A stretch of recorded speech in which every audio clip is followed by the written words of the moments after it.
If you study survival under pressure, the Great Depression isn't just history, it's a case study.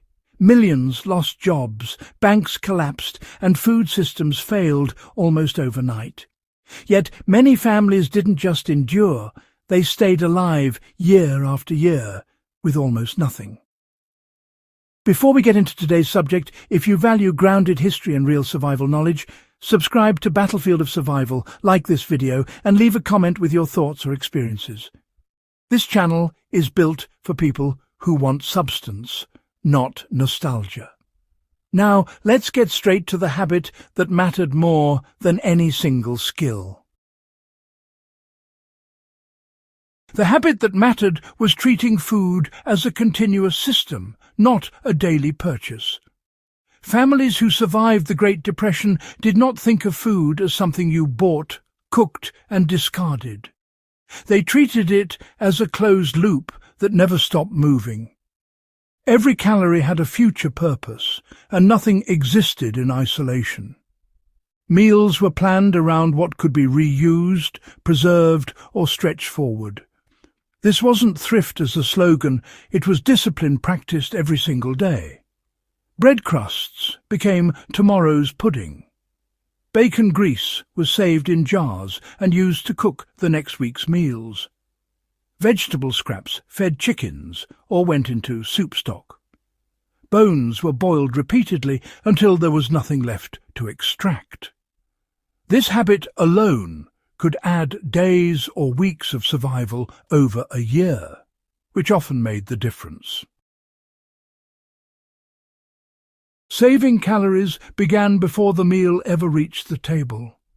Depression-era families planned meals backward from what they had stored, not forward from what they craved. If beans were dry and plentiful, meals revolved around beans. If flour was available, bread became the backbone of calories. Meat was rarely the center of the plate and often appeared only as seasoning. Women and men both understood portion control instinctively. Plates were not overloaded. Children were taught early that leftovers were not optional. If food came back from the table, it went into the next meal by default. This wasn't harshness, it was survival math. To apply this today, plan meals starting with shelf-stable staples you already have. Rice, beans, oats, flour, and fats should dictate what you cook, not recipes from a screen. Build meals that intentionally produce leftovers that can be transformed, not reheated. Preservation, you see, was done constantly, not just seasonally. These days, most folks think of preservation as something you do maybe once or twice a year. But, during the Great Depression, it was ongoing. If something could spoil, well, it was preserved immediately. Canning, drying, salting, pickling, and fermenting. These were daily habits, not just hobbies. If a neighbor happened to slaughter a hog, nothing was wasted. Meat was salted, smoked, or canned that very same day. Excess milk? That became butter or cheese right away. Fruit was dried on screens or canned before it had a chance to rot. Even wilted vegetables were turned into soups or relishes, nothing went to waste. Now, a practical modern application is really quite simple. If you buy fresh produce, preserve part of it immediately. Don't wait. Dry herbs instead of letting them just die in the fridge. Freeze or pressure can soups rather than eating them for 3 days straight and getting tired of them. This way, you spread those calories across time, which honestly is the real goal here. Waste, back then, was socially unacceptable and frankly, personally embarrassing. One overlooked detail is that wasting food carried real social consequences. Neighbors noticed, children remembered, and families judged themselves harshly for throwing away anything that could have been used again. This sort of social pressure reinforced the habit, making it almost automatic. Today, you can recreate this by setting strict personal rules. For example, no cooked food is thrown away unless it's been repurposed twice. Scraps must have a planned destination. Just adopting this mental framework alone will change how you shop, cook, and eat. Children were trained early on to respect the system. In Depression-era households, children weren't shielded from scarcity. They were taught, quite directly, how much food cost in terms of labour.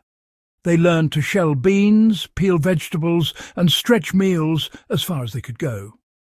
This upbringing created adults who understood resource limits almost instinctively. If you want this knowledge to really stick, involve everyone in your household. Teach them how to turn leftovers into new meals. Show them how long preserved food lasts compared to fresh. These lessons, honestly, are timeless and transferable. And, this habit created resilience that went far beyond just food. Treating food as a system trained people to think systemically about everything else. Clothing was patched, repurposed, and handed down. Tools were repaired endlessly, and fuel was always conserved. The mindset transferred across all areas of life. This is exactly why the habit mattered so much. It wasn't just about eating. It reshaped decision-making under pressure. People stopped reacting emotionally and started acting strategically. Why does this habit still matter now? Well, supply chains fail faster than people expect. Prices spike, jobs disappear. The families who adapted fastest during the Great Depression were those who already had systems in place. They didn't panic because their habits carried them through. You don't need poverty to practice this. You just need discipline. Build a food system that assumes uncertainty. Store staples. Preserve surplus, reuse relentlessly. This is how ordinary families survived extraordinary collapse. If you found this valuable, go ahead and subscribe to Battlefield of Survival, like this video, and share it with someone who takes history and preparedness seriously. Leave a comment about which Depression-era habit you want explored next. Survival knowledge only matters if it's passed on.